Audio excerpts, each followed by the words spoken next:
स्वागत है आप सबका हमारे इस यूट्यूब चैनल पे।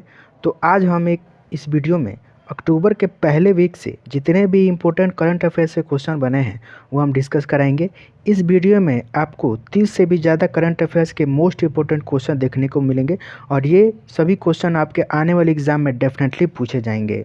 तो चलिए शुरू करते हैं आज के पहले क्वेश्चन से। अगर हमारे ये वीडियो आपको लाभप्रद लगता है तो हमारे चैनल को लाइक करें, सब्सक्राइब करें और शेयर करना ना भूलें। चलिए शुरू करते हैं आज के सबसे पहले क्वेश्चन से। आज का सबसे पहला क्वेश्चन आपके सामने है।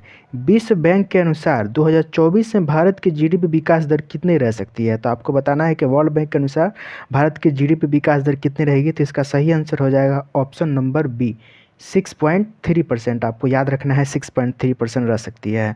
आगे बढ़ते हैं आज के दूसरे क्वेश्चन पे। आज का दूसरा क्वेश्चन है, ग्लोबल इनोवेशन इंडेक्स 2023 के में भारत की रैंक कितनी है? तो आपको बताना है कि ग्लोबल इनोवेशन इंडेक्स में भारत की रैंक कितनी है। तो इसका सही आंसर हो जाएगा ऑप्शन नंबर ए, 40वां। इसके बारे में एक्स्ट्रा फैक्ट्स देखें तो इसको वीपो नामक संस्था जारी करती है जिसका फुल फॉर्म है वर्ल्ड इंटेलेक्चुअल प्रॉपर्टी ऑर्गेनाइजेशन।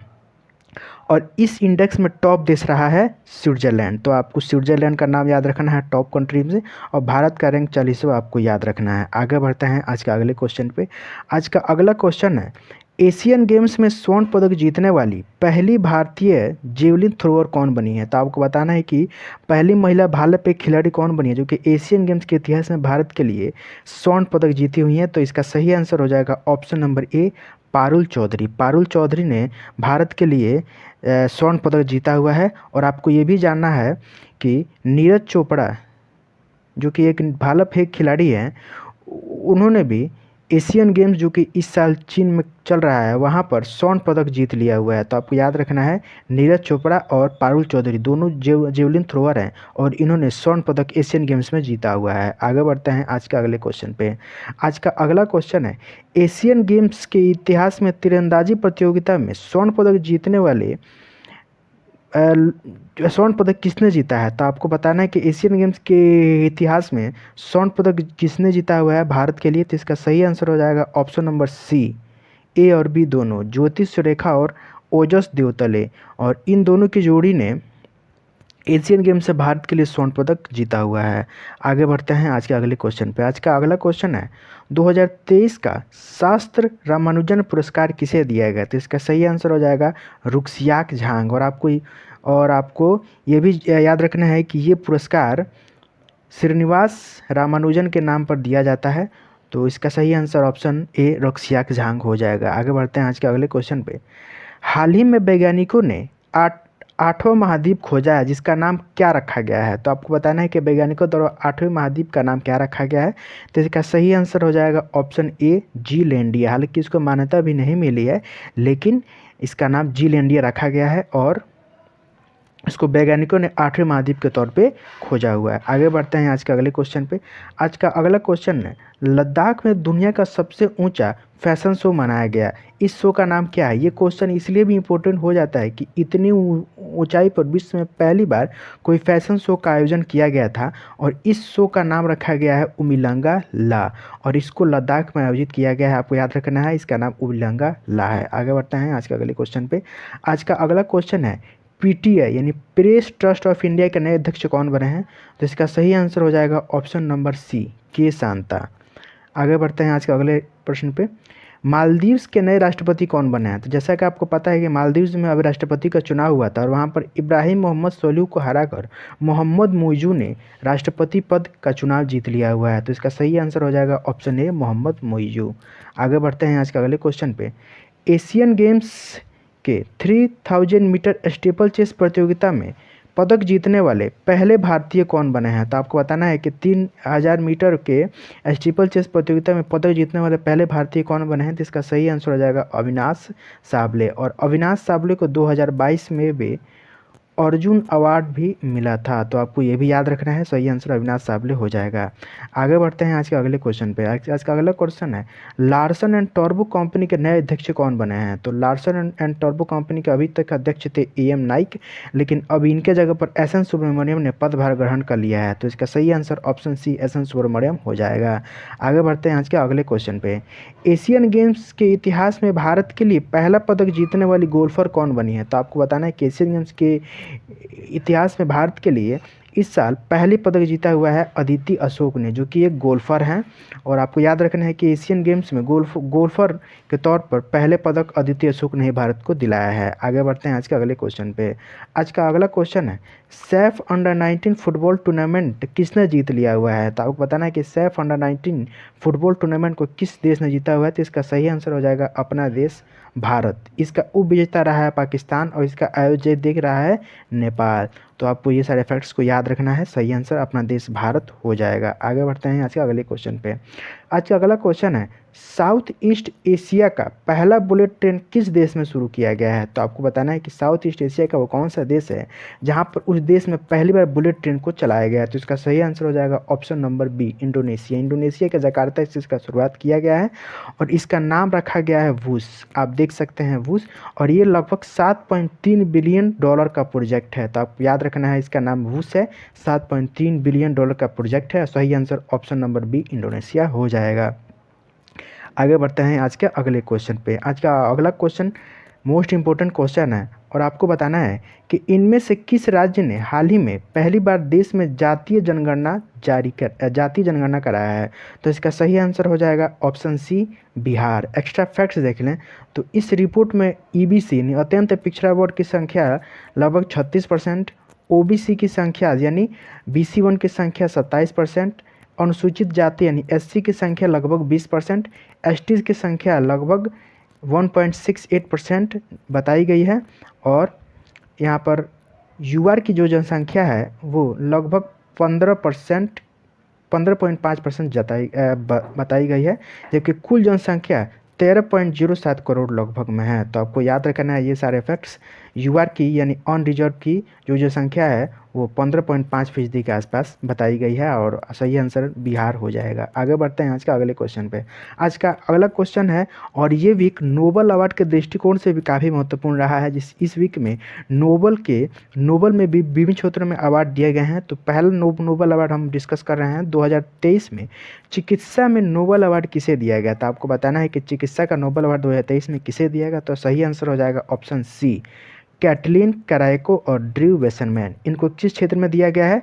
तो messenger ribo nucleic acid mRNA के न्यूक्लियाइड्स बेस संशोधन पर उनके अभूतपूर्व कार्य के लिए दिया गया है। तो बेसिकली इसका अर्थ ये है कि कोविड-19 वैक्सीन के निर्माण में इन लोगों ने बहुत ही बड़ा योगदान दिया mRNA के न्यूक्लियोटाइड्स का शोध करने के लिए, और इससे कोविड-19 का वैक्सीन निर्माण करना सुगम हो पाया था, जिनके लिए इनको नोबेल पुरस्कार दिया गया है। सही आंसर ऑप्शन सी हो जाएगा। आगे बढ़ते हैं आज के अगले क्वेश्चन पे। आज का अगला क्वेश्चन है, WHO ने मलेरिया की दूसरी वैक्सीन को मंजूरी दी है, उसका नाम क्या है? तो जैसा कि आपको पता है कि मलेरिया विश्व में सबसे ज़्यादा मौतों का कारण बनती हैं और ये सबसे ज़्यादा बच्चों को प्रभावित करती है। तो इसलिए WHO ने मलेरिया के दूसरी वैक्सीन को मंजूरी दी है। तो इसका सही आंसर हो जाएगा option number C, R21 by matrix M। और आपको ये भी याद रखना है कि इसका जो उत्पादन है वो भारत में सीरम इंस्टीट्यूट ऑफ इंडिया द्वारा भी किया जाता है। तो आपको ये भी याद रखना है, सही आंसर ऑप्शन सी हो जाएगा। आगे बढ़ते हैं आज के अगले क्वेश्चन पे। आज का अगला क्वेश्चन है, 2023 में शांति का नोबेल अवार्ड किसे दिया गया? तो आपको बताना है कि शांति का नोबेल अवार्ड 2023 में किसे दिया गया। सही answer option number A, Nargis Mohammadi हो जाएगा। इसके बारे में एक्स्ट्रा फैक्ट्स देखें तो ये बेसिकली ईरान से हैं। इनको ईरान में मानव अधिकार और महिला अत्याचार पर आवाज़ उठाने के लिए ये अवार्ड दिया गया है। तो ईरान में मानव अधिकार और महिलाओं पर अत्याचार के खिलाफ आवाज़ उठाने के लिए ये अवार्ड दिया गया है। और आपको ये भी याद रखना है कि ये फिलहाल 10 साल की जेल की सज़ा भी काट रही हैं। तो सही answer option number A, Nargis Mohammadi हो जाएगा। आगे बढ़ते हैं आज के अगले क्वेश्चन पे। आज का अगला क्वेश्चन है, भारतीय हॉकी टीम ने एशियन गेम्स में कौन सा पदक जीता हुआ है? तो इसका सही आंसर हो जाएगा ऑप्शन ए, स्वर्ण पदक। और इन्होंने फाइनल में जापान को पराजित किया और यहाँ से ये पदक जीतने के साथ ही ये लोग पेरिस ओलंपिक जो 2024 में होने वाला है, भारतीय हॉकी टीम क्वालिफाई कर गई है। तो आपको ये सारे फैक्ट्स को याद रखना है। सही आंसर ऑप्शन नंबर ए, स्वर्ण पदक हो जाएगा। और उन्होंने फाइनल में जापान को हराया, ये भी आपको याद रखना है। आगे बढ़ते हैं आज के अगले क्वेश्चन पे। आज का अगला क्वेश्चन है, ईरानी ट्रॉफी 2023 की विजेता टीम कौन बनी? तो इसका सही आंसर हो जाएगा शेष भारत, और इन्होंने फाइनल में सौराष्ट्र को पराजित किया। और आपको ये भी याद रखना है कि 2022 में भी शेष भारत ही ईरानी ट्रॉफी की विजेता रही थी, तो आपको याद रखना है इस साल भी शेष। और आज का अगला क्वेश्चन है कि 2023 में साहित्य का नोबेल अवार्ड किसे मिला? तो आपको बताना है इस चारों ऑप्शन में से साहित्य का नोबेल अवार्ड 2023 में किसे दिया गया? तो इसका सही answer option C John Fossey हो जाएगा। और आपको बताना है इसके एक्स्ट्रा फैक्ट्स के बारे में अगर जानना हो तो इसके एक्स्ट्रा फैक्ट्स है उपन्यासों की शैली जैसे फारसी मिनिमलिज्म और हॉर्स सैंड गिटार के लिए इनको यह अवार्ड दिया गया है। तो आपको दो नाम याद रखना है, फारसी मिनिमलिज्म और हॉर्स सैंड गिटार। आपको ये भी याद रखना है कि साल 2022 में साहित्य का नोबेल अवार्ड फ्रेंच लेखिका एनी अर्नोक्स को दिया गया था। 2022 में एनी अर्नोक्स को दिया गया था और इस साल जॉन फोसी को दिया गया है। आगे बढ़ते हैं आज के अगले क्वेश्चन पे। आज का अगला क्वेश्चन है 2023 में भौतिकी का नोबेल पुरस्कार किसे दिया गया? तो आपको बताना है कि 2023 में भौतिकी के क्षेत्र में नोबेल अवार्ड किसे दिया गया? तो इसका सही आंसर हो जाएगा ऑप्शन नंबर डी ऑल। पियरी एगोस्टिनी, फ्रैंक क्रॉस और एनी एल व्हिलेलियर, इन तीनों को नोबेल अवार्ड फिजिक्स के यानी भौतिकी के क्षेत्र में दिया गया है। एक्स्ट्रा फैक्ट्स देखें तो इनको किस क्षेत्र में मिला है यानी किस कार्य के लिए मिला है? तो इलेक्ट्रॉन की गतिशीलता के अध्ययन के लिए प्रकाश के एंटोसेंट प्लस उत्पन्न करने वाले प्रयोगात्मक विधि को खोज करने के लिए ये पुरस्कार इनको दिया गया है। तो आपको याद रखना है इलेक्ट्रॉन गतिशीलता के अध्ययन और प्रकाश के एंटोसेंट प्लस उत्पन्न करने वाले प्रयोगात्मक विधि के लिए दिया गया है। सही आंसर ऑप्शन नंबर डी हो जाएगा, पियरे एगोस्टिनी, फ्रेंच क्रॉस और एनी एल व्हिलेलियर। आगे बढ़ते हैं आज के अगले क्वेश्चन पे। आज का अगला क्वेश्चन है 2 अक्टूबर को गांधी जी की कौन सी जयंती मनाई गई? तो आपको बताना है कि 2 अक्टूबर 2023 को गांधी जी की कौन सी जयंती मनाई गई?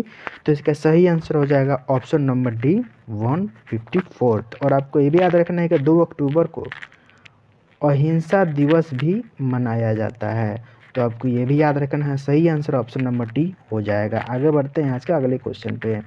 आज का अगला क्वेश्चन है 2023 में रसायन के क्षेत्र में नोबेल अवार्ड किसे मिला? था आपको बताना है कि 2023 में रसायन के क्षेत्र में नोबेल अवार्ड किसे मिला? तो इसका सही आंसर हो जाएगा ऑप्शन नंबर डी ऑल।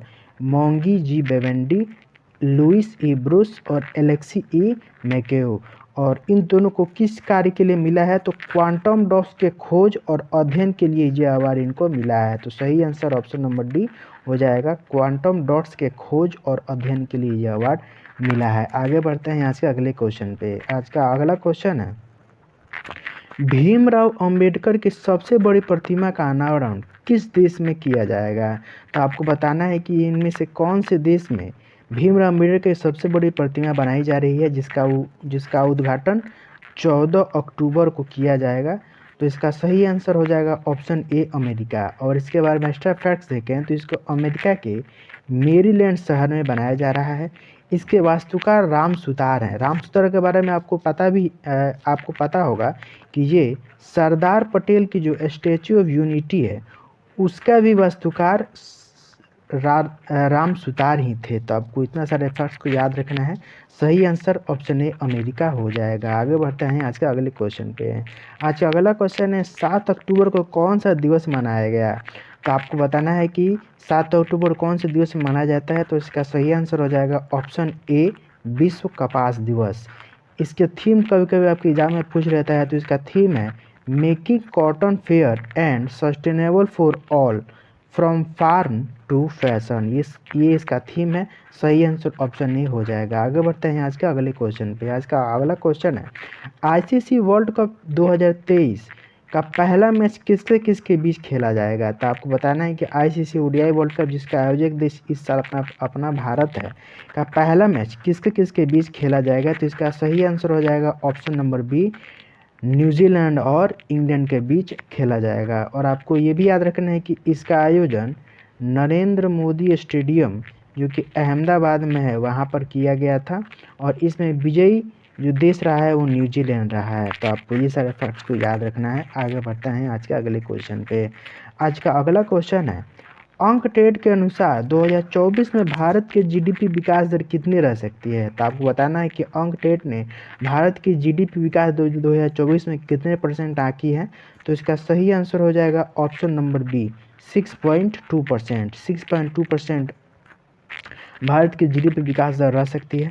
अंकटेड का फुल फॉर्म आपके एग्जाम में कभी कभी पूछ लिया जाता है, तो इसका फुल फॉर्म है UN conference on trade and development, इसका फुल फॉर्म है। और आपको याद रखना है कि 2023 के अंत तक भारत की जीडीपी वृद्धि दर अंकटेड के अनुसार 6.6% रह सकती है। तो आपको ये भी याद रखना है।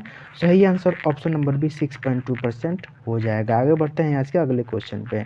आज का अगला क्वेश्चन है BRO बॉर्डर रोड ऑर्गेनाइजेशन के नए चीफ कौन बने, यानी BRO के नए अध्यक्ष कौन बने हैं। तो सही आंसर हो जाएगा ऑप्शन ए रघु श्रीनिवासन। आगे बढ़ते हैं आज के अगले क्वेश्चन पे। और आज का अगला क्वेश्चन है 5 अक्टूबर को कौन सा दिवस मनाया जाता है। तो आपको बताना है कि 5 अक्टूबर को कौन सा दिवस मनाया जाता है। तो इसका सही आंसर हो जाएगा ऑप्शन नंबर बी अंतर्राष्ट्रीय शिक्षक दिवस। और इसके थीम पूछ रहे तो थीम हो जाएगा the teachers we need for the education, we need for the education, we want the global imperative to reverse the teacher shortage, the teacher we need for the education, we want the global imperative to reverse the teacher shortage. और friends ये रहे अक्टूबर के पहले week से जितने भी important question से हों हमने आपको डिस्कस कराया है। अगर आपको हमारी ये सीरीज लाभप्रद लगे तो हमारे चैनल को लाइक करें, सब्सक्राइब करें और शेयर करना ना भूलें। बहुत बहुत धन्यवाद।